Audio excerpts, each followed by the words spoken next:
Friends, Excel की इस video में हम बात करेंगे रिलेटिव सेल रेफरेंस की और एब्सोल्यूट सेल रेफरेंस की।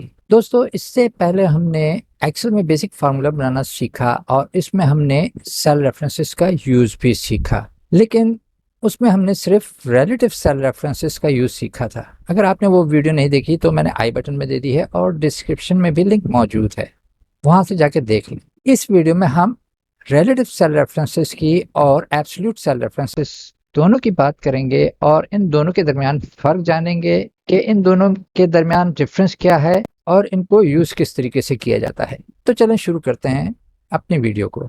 दोस्तों, अगर वीडियो देखने के बाद आपके नॉलेज में कुछ भी इजाफा होता है और आपको कुछ भी सीखने को मिलता है तो प्लीज़ यार वीडियो को ज़रूर लाइक कीजिएगा, चैनल को भी सब्सक्राइब कीजिएगा, क्योंकि दोस्तों हम बहुत मेहनत करते हैं वीडियो बनाने में, तो इतना तो हमारा हक बनता है ना कि आप वीडियो को लाइक और चैनल को सब्सक्राइब करें। Relative cell references.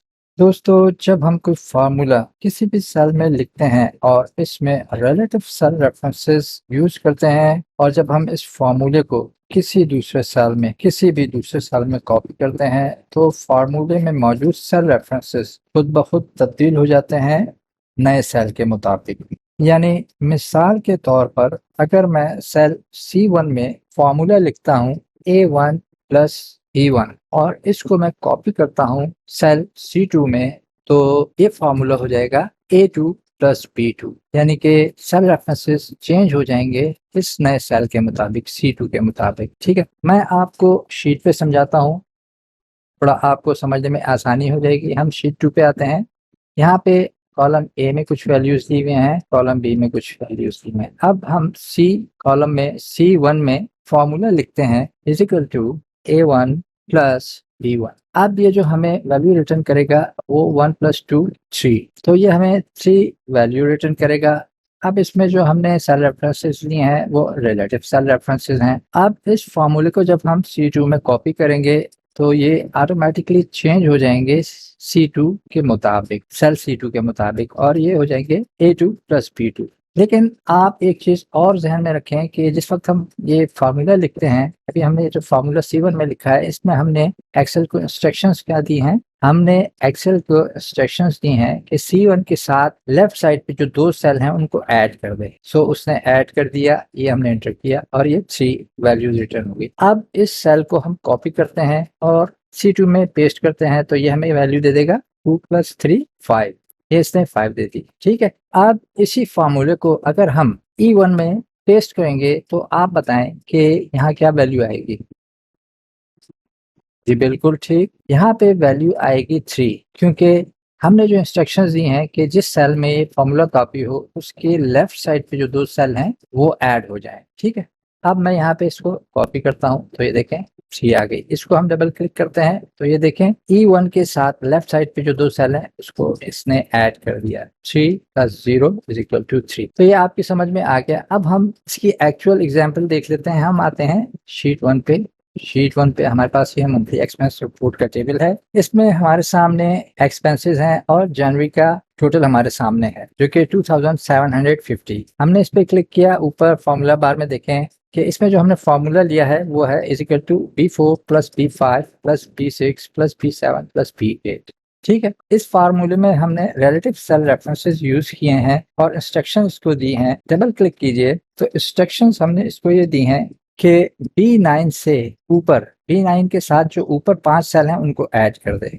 ठीक है, अब इसी फार्मूले को जब हम कॉपी करेंगे फैब्रिक का टोटल हासिल करने के लिए, देखिए हम तो ऐसे भी ले सकते हैं कि हम यहाँ पे is equal to C4 plus C5 plus C6, लेकिन हम इस तरीके से नहीं लेंगे क्योंकि हमारा जो फार्मूला है वो रिलेटिव सेल रेफरेंसेस का फार्मूला है। तो लिहाजा हम इसको कॉपी कर लेंगे यहाँ से और इसको पेस्ट कर देंगे यहाँ पे, तो ये हमें वैल्यू रिटर्न कर देगा, फैब्रिक का टोटल दे देगा हमें।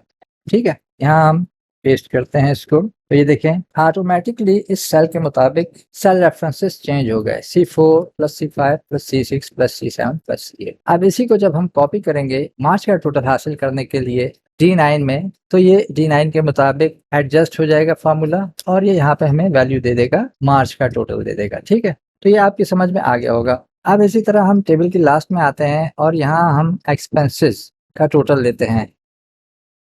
और अब हम टेबल के एंड में आते हैं और यहाँ हम ये देखते हैं हमारे पास एक्सपेंस में कॉस्ट ऑफ गुड्स सोल्ड है, इसका जो टोटल है 3 मंथ्स का वो है 3100 और इसमें जो हमने फार्मूला यूज़ किया है वो यूज़ किया है equal to P4 plus C4 plus D4, ठीक है। और ये भी रिलेटिव सेल रेफरेंसेस है और इसको हमने एक्सेल पे इंस्ट्रक्शंस दी हैं। इस पे जब आप डबल क्लिक करेंगे तो इंस्ट्रक्शंस यही हैं कि E4 के साथ लेफ्ट साइड पे जो 3 सेल हैं उनको ऐड कर दे। लिहाजा उसने ऐड कर दिया और हमारे पास उसकी वैल्यूज आ गई। अब हम इसी फार्मूले को कॉपी करते हैं और पेस्ट करते हैं वेजेस का 3 मंथ्स का टोटल हासिल करने के लिए Ctrl+C Ctrl+V, तो हमारे सामने वेजेस का भी आ गया टोटल, ठीक है। इसी तरह हम इसको पेस्ट करेंगे रेंट में, सप्लाईज में, यूटिलिटीज में, तो ये हमें सबका टोटल दे देगा। अच्छा, एक तो तरीका यह है कि कॉपी करें और पेस्ट करें। इसके अलावा ऑटोफिल हैंडल हम यूज करते हैं। तो आपको पता है कि ऑटोफिल हैंडल जो है सेल में मौजूद कंटेंट को कॉपी करता है, पैटर्न को कॉपी करता है, इसके अलावा फॉर्मेट को कॉपी करता है। तो इस वक्त हमारे पास सेल में मौजूद है कंटेंट और वो है फॉर्मूला, रिलेटिव सेल रेफरेंस का फॉर्मूला। तो इसके लिए हम ये आपको नजर आ रहा है सेल, इसके राइट साइड पे ये ग्रीन डॉट नजर आ रहा है। जब हम इसके ऊपर कर्सर लिखते हैं तो ये ब्लैक कलर का डॉट का निशान आता है। इस पे हम आएंगे, लेफ्ट माउस की प्रेस करेंगे और इसको हम ड्रैग करेंगे तो ये तमाम के तमाम सेल्स में फॉर्मूला कॉपी हो जाएगा। तो ये आपकी समझ में आ गया रिलेटिव सेल रेफरेंसेस। अब इसके बाद हम बात करेंगे एब्सोल्यूट सेल रेफरेंसेस की। देखें, सबसे पहले हम अपना टेबल थोड़ा सा एक्सपेंड कर लेते हैं और इसमें एक कॉलम ऐड कर देते हैं परसेंटेज ऑफ टोटल,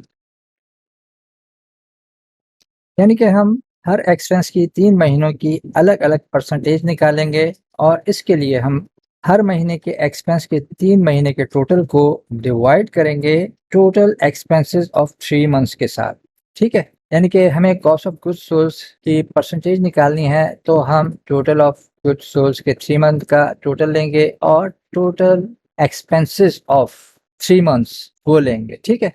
तो हम यहाँ आ जाते हैं और यहाँ पे हम ये फॉर्मूला डालते हैं is equal to cost of goods sold 3 month total, जो कि E4 में है, और total expenses of 3 months, total expenses of 3 months हमारे पास है E9 में। तो हम इसको डिवाइड कर देंगे E9 के साथ और एंटर करेंगे तो हमारे सामने परसेंटेज ऑफ, तो हमारे सामने कॉस्ट ऑफ गुड्स सोल्ड की परसेंटेज आ गई, ठीक है। अब यही फॉर्मूला हम ऑटोफिल हैंडल की मदद से तमाम सेल्स में कॉपी करते हैं। हमारे को एरर आ गया, यहाँ पे हमारे को एरर मिला। अब इसको हम चेक करते हैं कि ये एरर क्यों आया है। देखें, यहाँ पे हमने जो फॉर्मूला यूज किया वो किया हमने कॉस्ट ऑफ गुड्स सोल्ड का 3 मंथ्स का टोटल और टोटल एक्सपेंसेस ऑफ 3 मंथ्स, ठीक है। अब जब हम नीचे वाले सेल को चेक करेंगे तो ये देखें यहाँ क्या हुआ कि total wages of 3 months E5, ठीक है, लेकिन ये क्या हुआ यहाँ पे E10 जो कि ब्लैंक है। इसकी वजह क्या है कि यहाँ पे हमने इस वक्त यूज किया है relative cell reference. Relative cell reference में हमने एक्सेल को इंस्ट्रक्शंस दी हैं कि F4 के साथ लेफ्ट साइड पे जो पहला सेल है उसको डिवाइड करे छठे सेल के साथ लेफ्ट साइड पे जो नीचे है, ठीक है। तो इसने यहाँ पे जब इसको डिवाइड किया तो हमारे पास टोटल आ गया। अब यही जब हमने देखा वेजेस के लिए तो यहाँ पे उसने वेजेस का 3 मंथ्स का टोटल E5 में है, ओके हो गया, जो कि इंस्ट्रक्शंस हैं कि E5 के साथ जो पहला सेल है उसको डिवाइड करे छठे सेल के साथ लेफ्ट साइड पे नीचे। अब यहाँ पे 1 2 3 4 5 और 6, ये 6 क्या है, ये ब्लैंक है, तो हमें एरर दे दिया। अब ये एरर दूर करने के लिए हमने क्या करना है, इस प्रॉब्लम को सॉल्व करने के लिए हम E9 को चेंज कर देंगे एब्सोल्यूट सेल रेफरेंस में। एब्सोल्यूट सेल रेफरेंस में चेंज करने के लिए हम क्या करेंगे कि हम ऊपर फार्मूला बार में आते हैं और यहाँ पे आप डायरेक्टली F4 प्रेस कर दीजिए तो ये आपका एब्सोल्यूट सेल रेफरेंस हो जाएगा। अगर आप चाहते हैं इसके अलावा आप इसको E के सामने डॉलर का साइन लगा दीजिए, 9 के सामने डॉलर का साइन लगा दीजिए, तो ये भी ठीक है। तो हम इसको रिलेटिव सेल रेफरेंस से चेंज कर देंगे एब्सोल्यूट सेल रेफरेंस में। फ्रेंड्स, हमने E9 को एब्सोल्यूट सेल रेफरेंस में चेंज कर दिया है, जबकि उसके साथ जो बराबर में E4 है वो रिलेटिव सेल रेफरेंस है। अब इनके दरमियान हम डिफरेंस जान लेते हैं कि इनके दरमियान डिफरेंस क्या है। इनके दरमियान डिफरेंस ये है कि जो एब्सोल्यूट सेल रेफरेंस है वो फिक्स हो गया है, यानी कि उसको हमने फ्रीज कर दिया है। अब ये फॉर्मूला जहां भी कॉपी होगा वहां ये डिवाइड होगा E9 के साथ, जबकि उसके बराबर में जो रिलेटिव सेल रेफरेंस है वो चेंज होता रहेगा हर सेल के मुताबिक, यानी कि वो अपडेट होता रहेगा। देखें जैसे कि मैंने एंटर किया और देखें जैसे ही मैंने एंटर किया तो हमारे सामने कॉस्ट ऑफ गुड्स सोल्ड का परसेंटेज आ गया 3 महीने का। ठीक है, अब हम इसको आर्टिफिशियल हैंडल की मदद से ट्रैक करेंगे, तमाम सेल्स में कॉपी कर देंगे और ये देखें आप, हमारे सामने तमाम एक्सपेंसेस का परसेंटेज आ गया। ठीक है, टोटल परसेंटेज आ गई। अब आप देखें यहाँ पे हमने जो E4 को डिवाइड किया है E9 के साथ। अब यहाँ पे भी देखें आप, हमने E5 को डिवाइड किया है E9 के साथ, जो कि टोटल एक्सपेंसेस ऑफ 3 मंथ्स हैं।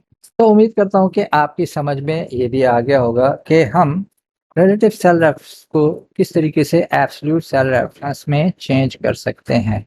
तो यहाँ तक मैं समझता हूँ कि आपकी समझ में आ गया होगा रिलेटिव सेल रेफरेंसेस और एब्सोल्यूट सेल रेफरेंस। अब मिलेंगे नई वीडियो में। अगर वीडियो पसंद आए तो वीडियो को लाइक कीजिए, शेयर कीजिए और कमेंट करके ज़रूर बताइएगा। अगर चैनल सब्सक्राइब नहीं किया तो चैनल ज़रूर सब्सक्राइब कीजिएगा और बेल नोटिफिकेशन भी प्रेस कीजिएगा, ताकि हर नई आने वाली वीडियो सबसे पहले आपको मिल सके।